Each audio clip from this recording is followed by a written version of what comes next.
I'm sharing my screen. Please let me know if the screen is visible. Is the screen visible?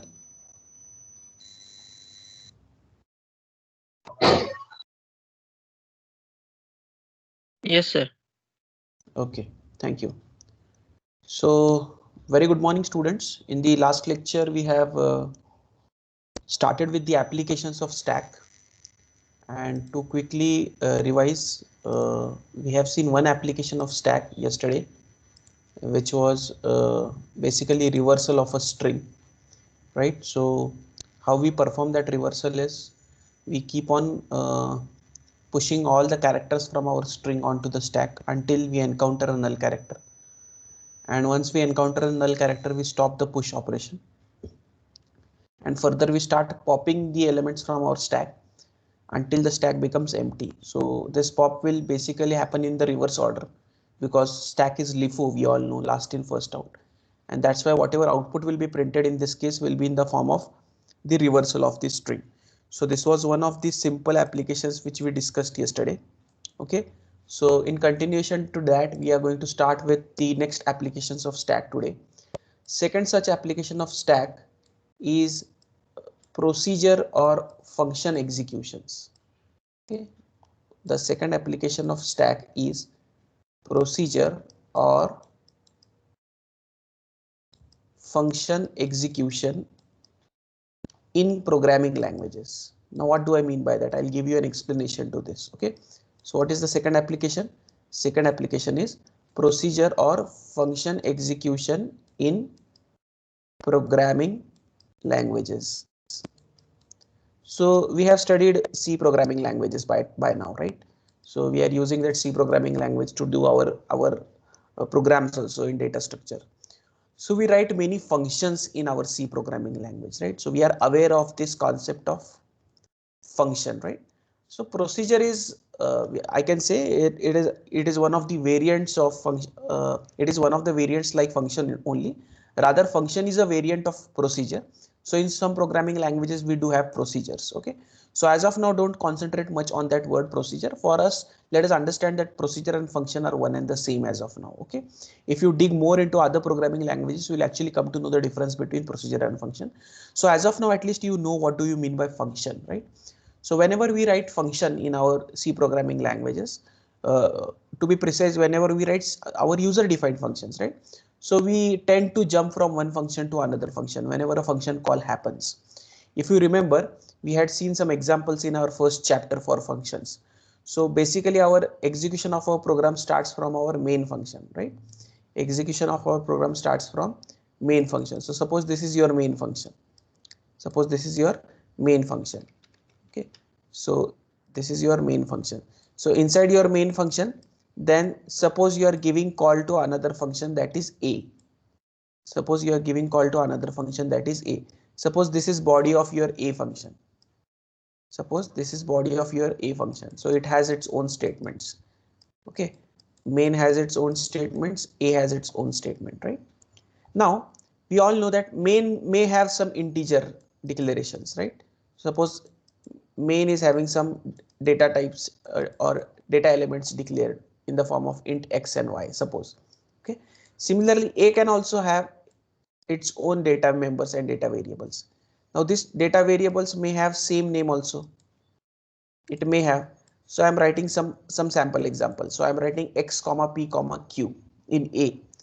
Okay. So p and comma q are some different names which are not common with main. But here you can see that x is there in main also and x is there in a also.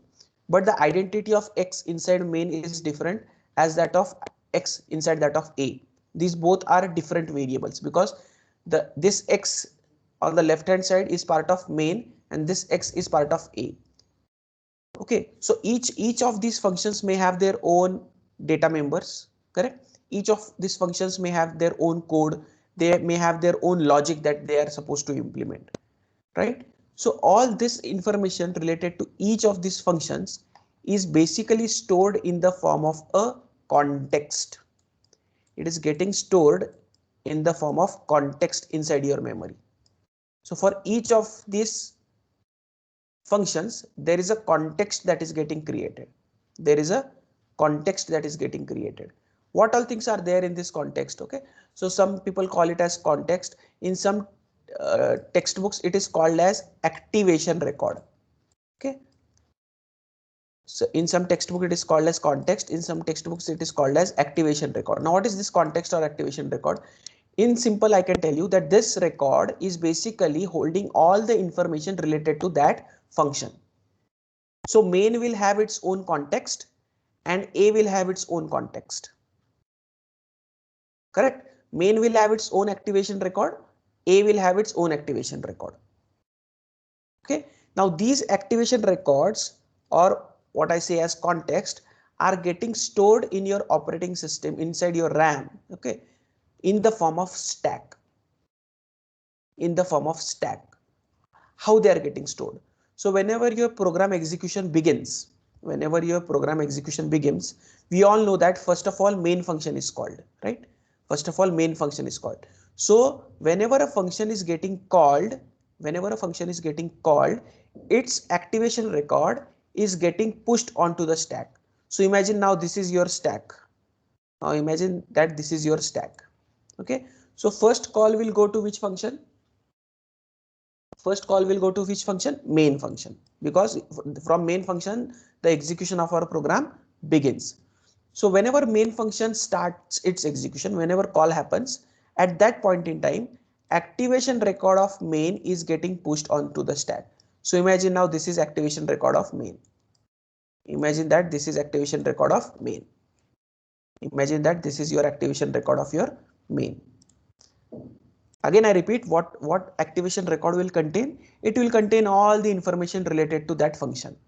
So that function may have internally some variables, it will have its own code, correct? It will have some temporary values. So all those things are getting stored as a part of activation record of that particular function.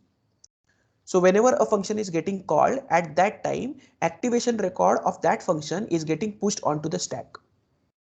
Now we are executing that particular function, right? So we execute first statement, second statement, third statement, fourth, and so on.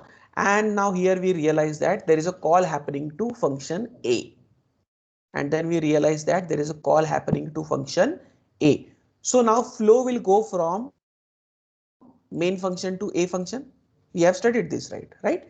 So flow will now go from main function to A function.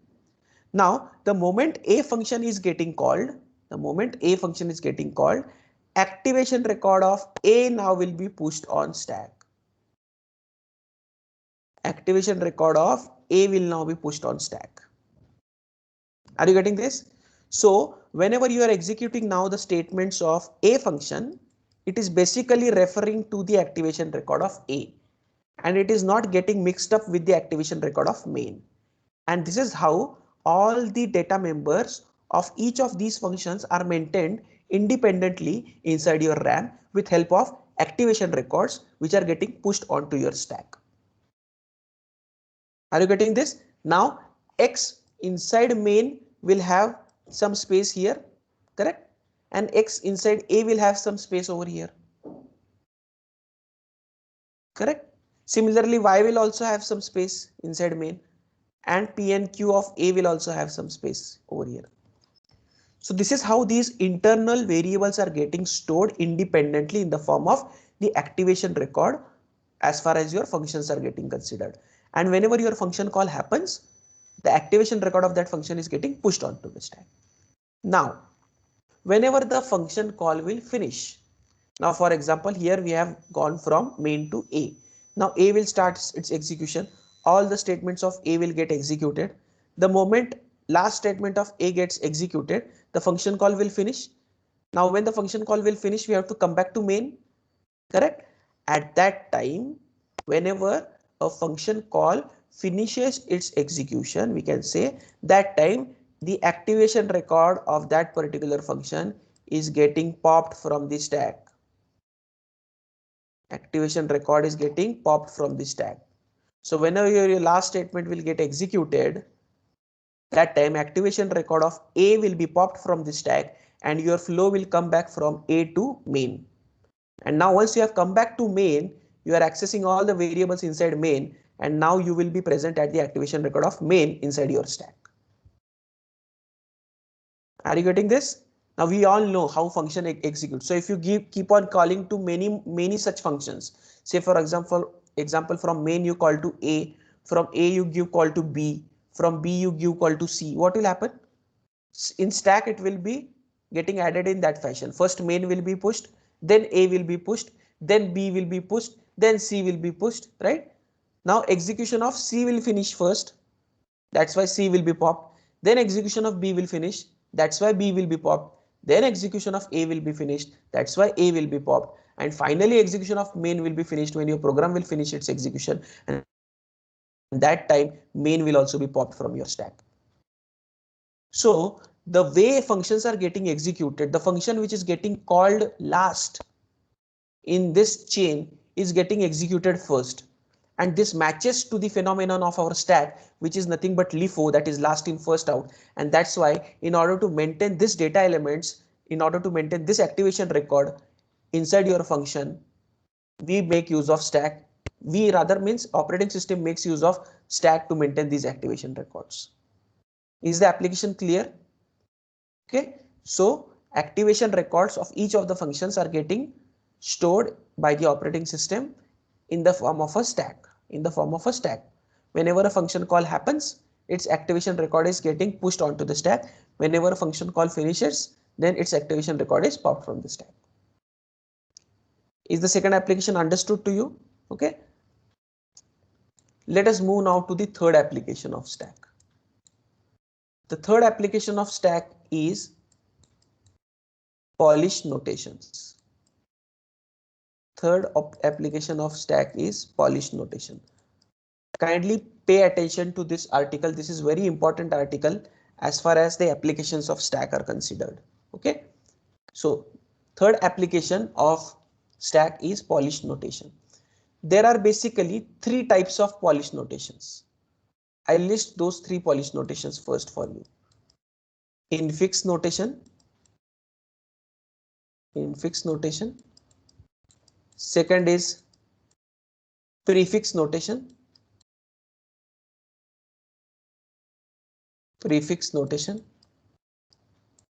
And the third one is postfix notation.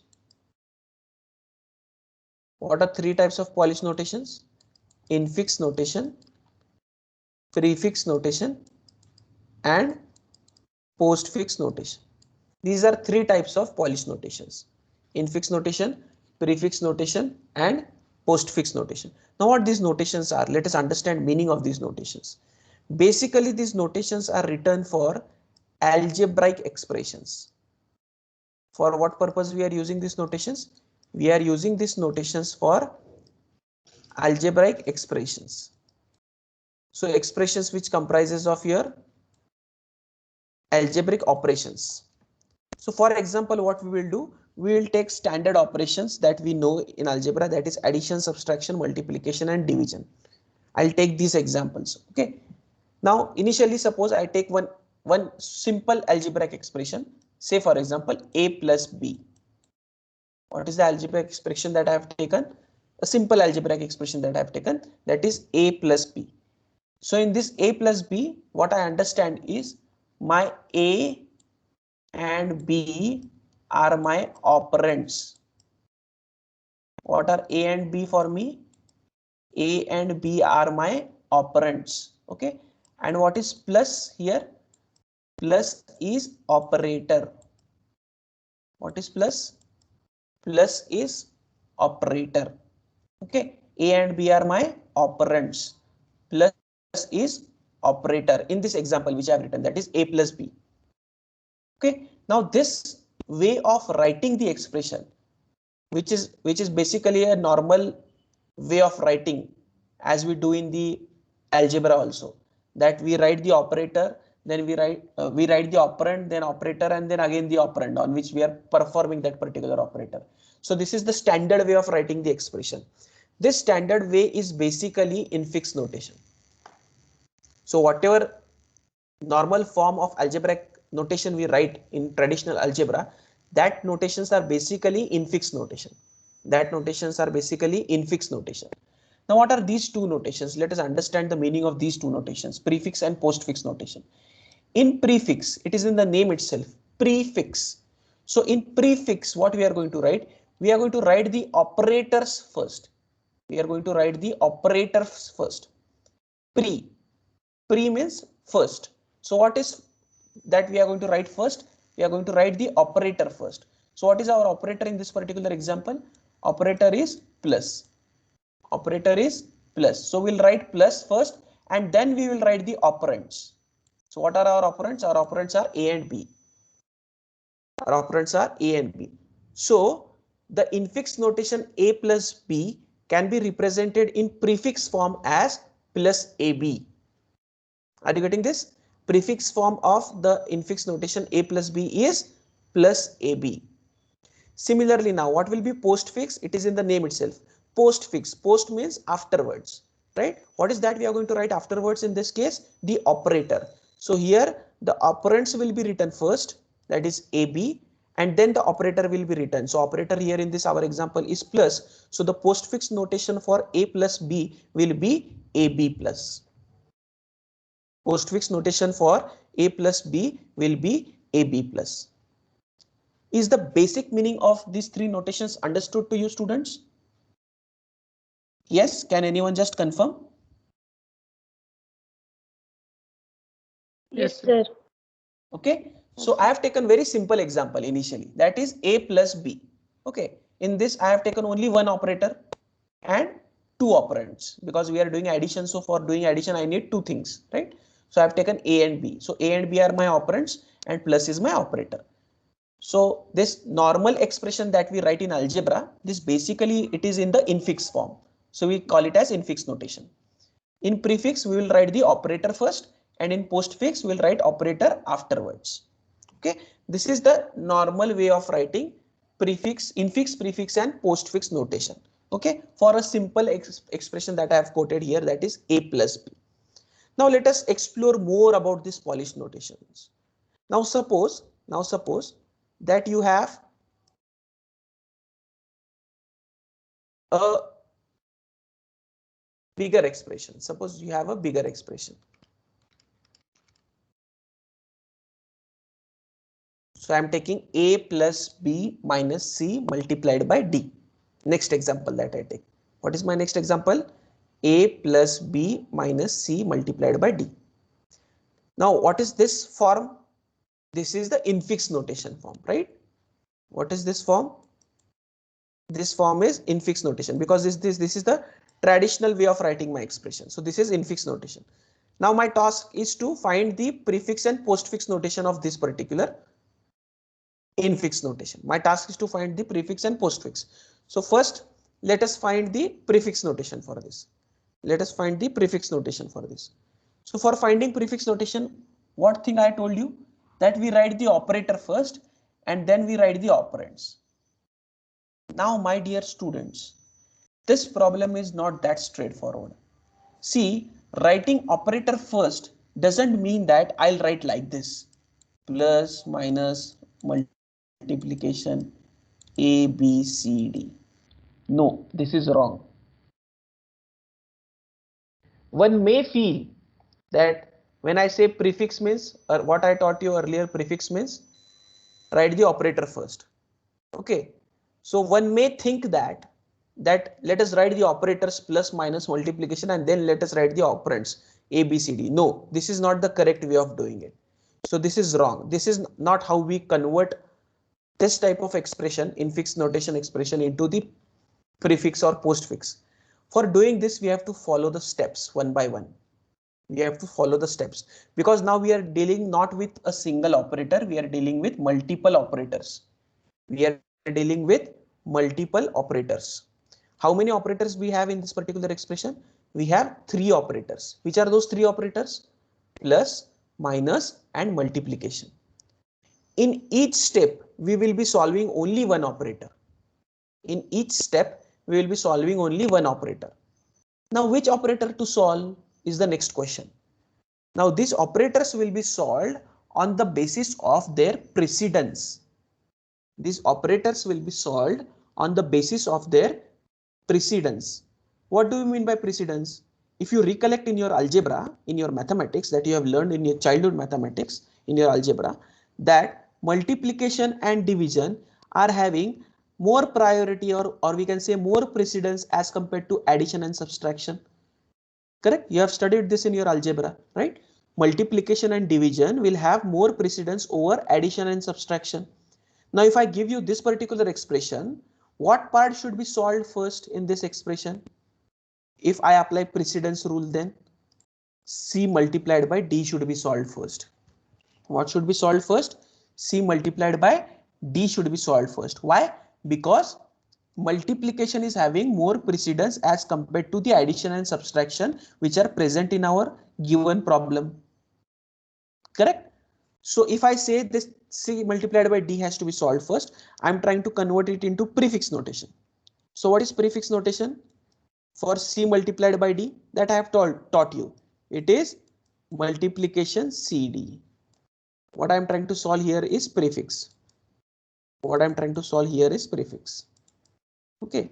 So in this first step, what I'll do, I'll solve C multiplied by D. I'm solving C multiplied by D because multiplication is having more precedence as compared to addition and subtraction. So this multiplication CD, this prefix form will happen for C multiplied by D. Now multiplication is solved. Now multiplication is solved, right? Now what is remaining with us is addition and subtraction. What is remaining is addition and subtraction. Now while solving the next steps, this entity of multiplication CD is treated as a single entity. This is treated as a single entity now, henceforth. Now this is something like this: A plus B minus something. You can assume this as some X. Are you getting this? Now again, we don't need to resolve this part. This will be taken now in a group only. Multiplication CD. This will be picked as a group only, as a single entity. Now what we need to resolve is plus and minus. Now, if I talk about plus and minus, we all know that these two are having equal priorities. Addition and subtraction are having equal priorities, equal precedence.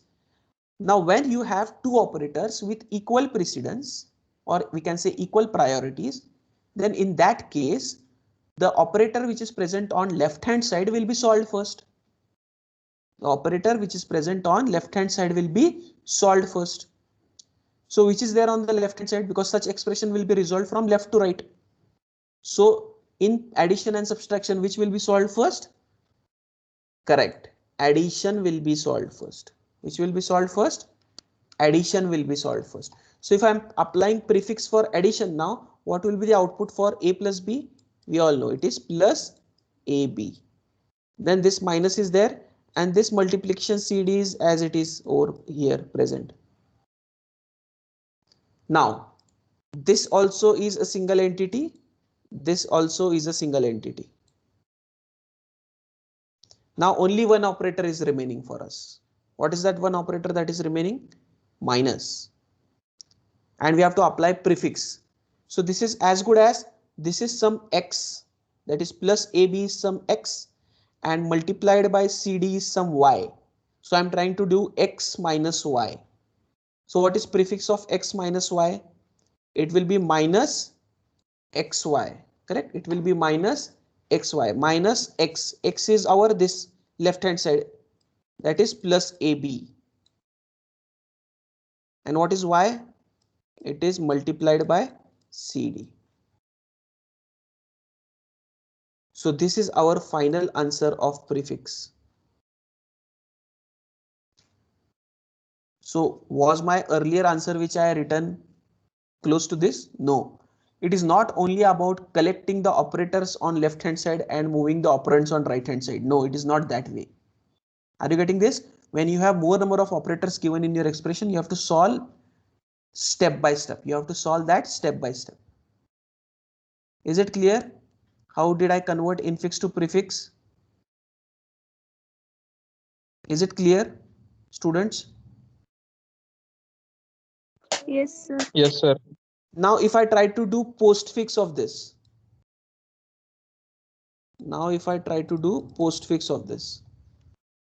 how How I'll do postfix of this now?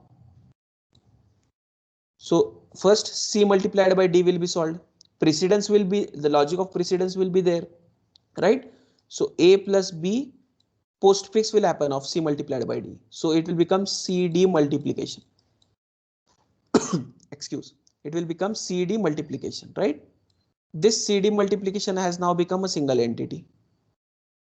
Then next time postfix will happen of A and B. So AB plus will happen out of it and CD multiplication, and then minus will be resolved. So AB plus CD multiplication and minus. This will be answer for my postfix. The only thing that I did is instead of pre I am doing post, but the logic of precedence and solving the things step by step remains same, right? So first C multiplied by D will be solved. Answer for that C multiplied by D will be CD multiplication. That will be treated as single entity. In the next step, A plus B will be solved because plus and minus is having equal precedence. So left to right it will be solved. So postfix of A plus B is AB plus. And next time minus will be resolved. It is as good as x minus y. So for us x is AB plus, y is CD multiplication, right? And the operator is minus. The operator is minus. So the result comes out to be AB plus CD multiplication minus. AB plus CD multiplication minus. Is the infix to postfix also understood?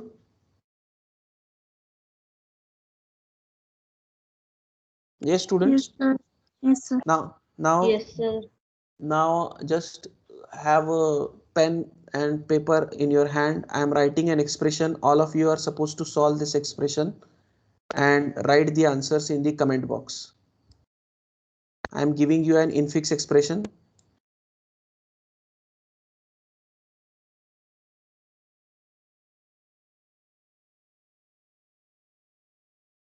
Yes, solve.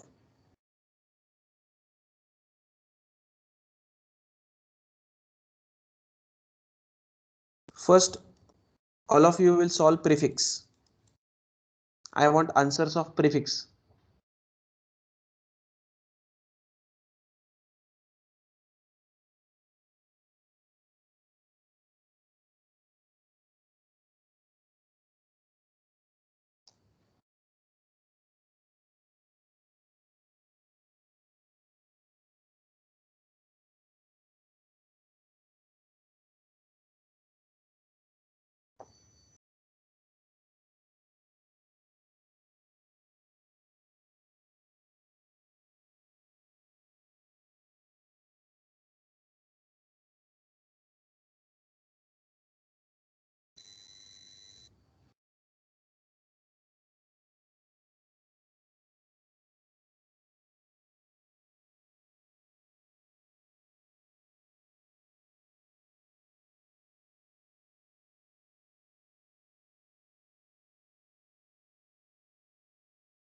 Those who have completed should type the answer in the comment box.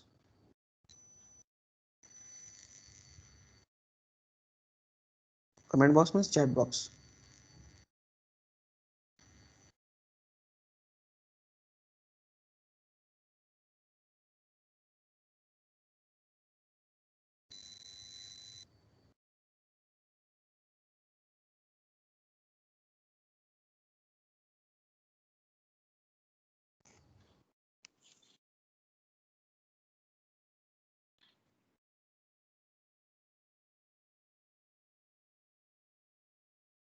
Am I audible, students? Yes, sir. Yeah. So those who have done, not a single student have done up till now. Chat box is not visible. Is it? Yes, sir. Okay. So can you share the answer? Any one of you? Those who have done one by one. I've got some answer in the chat box. From Omkar I have got. Okay. Mudassir I have got some answer. Okay.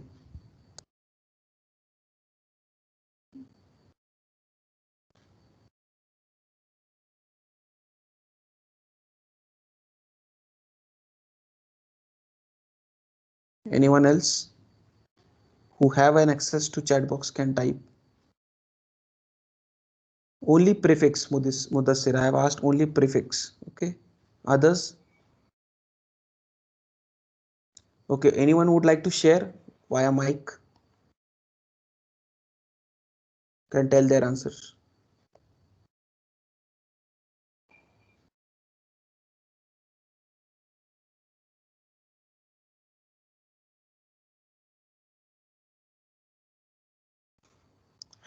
Am I audible, students?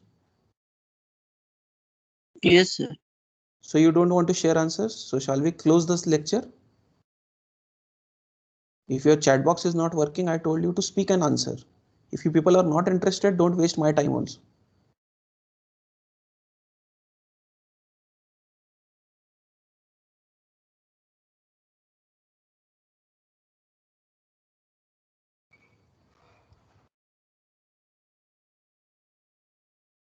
Is anyone interested to answer?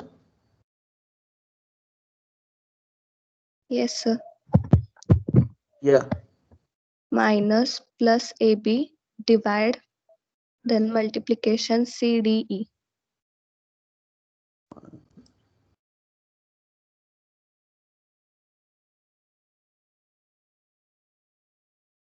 Okay. Anyone else? I've got few more answers from roll number 13, roll number 26 on the chat box.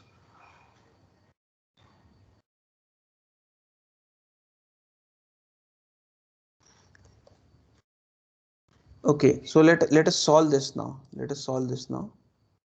So in this, we have four operators: plus, minus, multiplication, and division. Now what we understand from this is multiplication and division are having more priority as compared to addition and subtraction. So first, at least we know that this multiplication and division will be solved first. But amongst these two, which will be solved first? So amongst these two, the expression will be resolved from left to right. So the first thing that will be solved will be C multiplication D. So what will be answer of C multiplication D in that case? It will be multiplied by CD.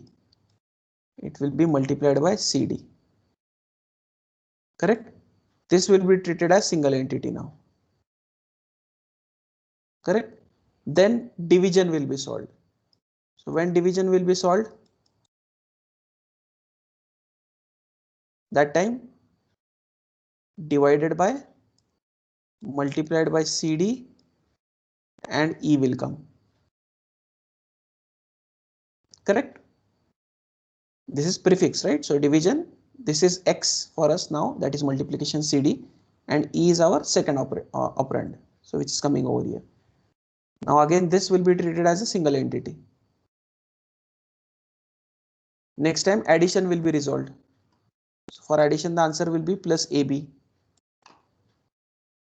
minus this entire thing as it is. Now this plus AB will be treated as a single entity. This also is a single entity. Now prefix means minus will come, then plus AB, then division, then multiplication, then CDE,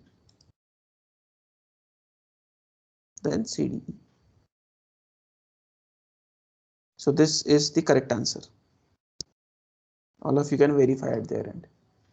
What will be the postfix answer for this one? You can use the chat box, or you can unmute yourself and tell also.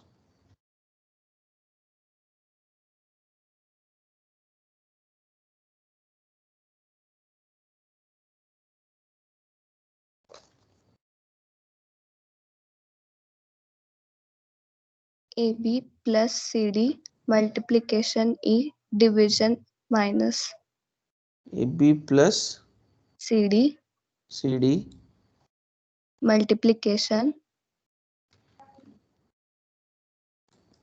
multiplication E E division division minus.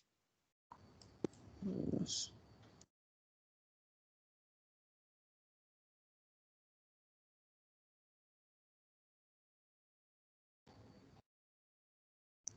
So different type of answers I am getting. Rohit has answered, Omkar has answered, Mudassir has answered on the chat box. Let us solve the postfix notation also. So all of you can verify your answers at your end. So for postfix notation, again the precedence will remain as it is. Okay. So first C multiplied by D will be solved. So what will be the postfix for C multiplied by D? It will be CD multiplication. So A plus B minus CD multiplication divided by E. This CD multiplication will now be treated as a single entity. Next, division will be solved. So A plus B minus CD multiplication E and division will come in the postfix notation. Now this will be treated as a single entity. Then A plus B will be solved. So postfix for A plus B will be AB plus minus this entire thing.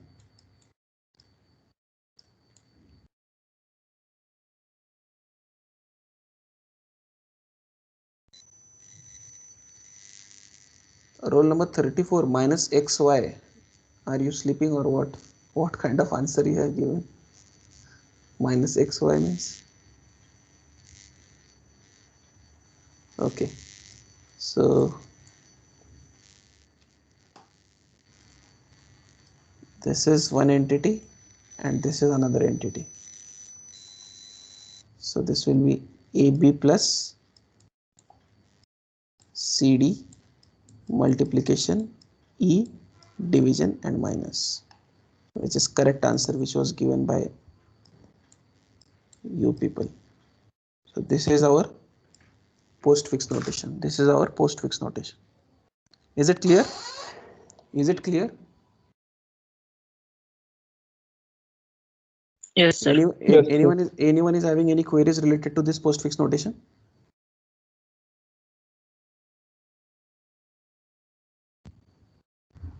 Yes, please ask, because unless and until you are able to solve this, unless and until you are able to solve this infix to prefix and postfix, next is we have to solve this using stack.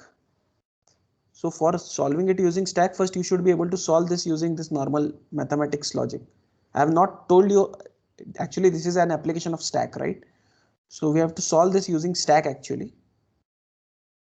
So before I teach you with respect to stack, we should be able to verify whether our answer is correct or wrong. So this is the traditional way of solving it. Then I'll tell you how we can use stack to solve this particular thing. But is this much part clear and understood for you? How to convert infix to prefix and then how to convert infix to postfix notation? And shall we move with the method of stack in order to convert this infix to prefix and infix to postfix?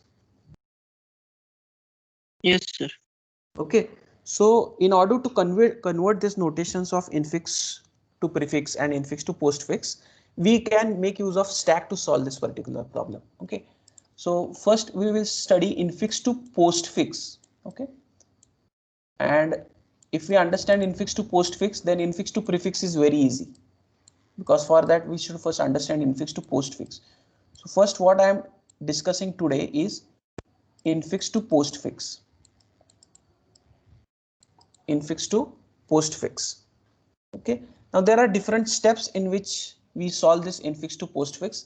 I'll write those steps for you people. Infix to postfix notation.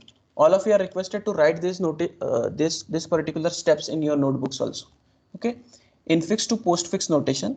So in this we basically scan the infix notation left to right. Okay, one symbol at a time. One symbol at a time.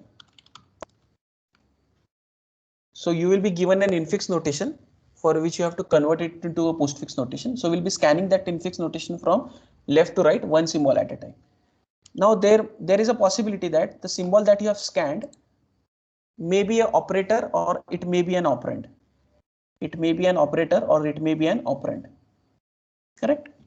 So if the scanned symbol is an operand, if the scanned symbol is an operand, then we write that symbol in our output string. Write that symbol in our output string. What is the first step? If the scanned symbol is an operand, what is meaning of operand? A, B, whatever we had taken, A, B, C, D, E, right? These were our operands. So if you are reading the symbol from, if you are reading the string from left to right, the given infix notation string from left to right, and you scan the symbols one by one. So if the scanned symbol here is coming in the form of an operand, then we write that symbol in our output string directly. Okay. Now, second is, if the scanned symbol is an operator, then the scanned thing is an operator, then we may have two cases, then we have multiple cases. Let us study those cases one by one. The first case is the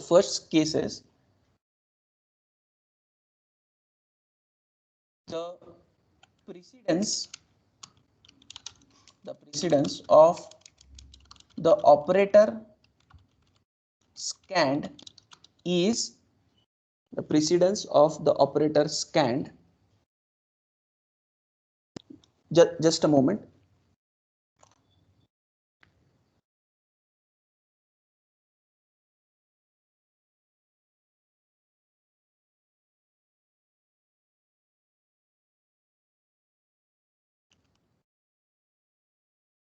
Okay.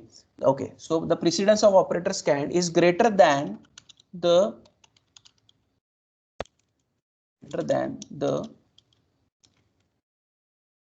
precedence of the operator present on top of stack. Then push the operator on to the stack. Push the operator onto the stack. What is meaning of this statement? I'll take an example and try to explain this meaning of this particular statement. Okay. Suppose I am doing a plus b, simple a plus b. Okay, simple a plus b. Then in this case, first thing that I'll scan will be a. First thing that I'll scan will be a. What is a? A is operator or operand? It is operand. It is operand, right? So operand will be directly written onto the output string. So a will come here. A will come here. Are you getting this? Next is operator. Next thing that I'll scan is plus. So what is plus? Plus is an operator. Plus is an operator. So this operator basically is going on to the stack. This operator is basically going on to the stack. So for this, what rule we check? We check that what is the precedence of the operator that you are reading right now with the precedence of operator which are already present onto the stack. Now in this particular example, we don't have any operator as of now onto the stack. So there is no point in checking. Directly your plus will go onto the stack. Directly your plus will go onto the stack. Because if nothing is there, means as compared to that, plus is having higher precedence. So plus will go onto the stack in that case. Because now plus is having more precedence as compared to the operator which is present on top of stack. And as there is no operator right now on the top of stack, plus will be pushed onto the stack as per the first rule. Are you getting this? Next thing that I'll scan is B. Next thing that I'll scan is B. What is B? B is an operator or it is an operand? It is an operand. So for operand, what is the rule? It will go in our output string. It will go in our output string. Now, once your entire string is scanned, what you do is you will pop all the operators from your stack. You will pop all the operators from your stack. You will pop all the operators from your stack. So if I pop the operator from my stack, what will be coming as in my output string? Plus will be coming, which is my final answer with respect to this particular problem. Are you getting this? Let me take another problem so that this rule will be clear to you. If I am solving a plus b multiplied by c, a plus b multiplied by c. So first I will scan a. A will go in my output string.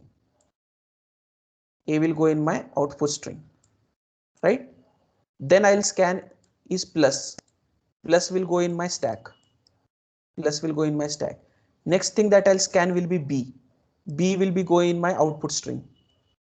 Next thing that I'll scan is star, multiplication. I'll check the precedence of now multiplication with respect to precedence of top of stack. What is top of stack right now? Plus. So whether the precedence of multiplication is greater than plus, this is our first rule that I have typed, right? Yes, precedence of multiplication is greater than plus. So in this case, we are going to push multiplication on stack. In this case, we are going to push multiplication on stack. Are you getting this? Yes. Next time that I will scan is C. So C will be pushed on output string. C will be pushed on the output string. Then all my string is finished. After entire my string is finished, what I do? I copy the symbols from my, or I pop the symbols from my stack. Once I pop, what will happen? First multiplication will come because it is a pop, and then plus will come. First multiplication will come and then plus will come. This is the answer for my postfix notation. If I solve postfix for this, what will be postfix? Like this. Correct? So this is getting verified with stack also. Are you getting this? So I have taught you one rule today. Before we stop for today, I have just taught you one rule. Okay, what is that one rule that I have taught? First is, if your scanned symbol is an operand, then you will write that symbol directly in your output string. What is the second part? If your scanned symbol is an operator, then in that case you need to check precedence. So there are different rules in that, out of which only first part I have taught you today. This is not the complete algorithm. Okay, so what is the first part? If the precedence of the operator that is scanned is greater than the precedence of the operator present on top of stack, then push the operator that you have scanned onto the top of stack, which I did. That I have pushed that multiplication over addition onto my stack. Is it clear? Other rules with help of suitable examples will be continuing in the next lecture. We'll stop for today over here. Okay, I'll save this so that we can continue this on the Monday's lecture. Okay, we'll stop for today due to lack of time. I'll continue this algorithm in the next lecture. Okay, let me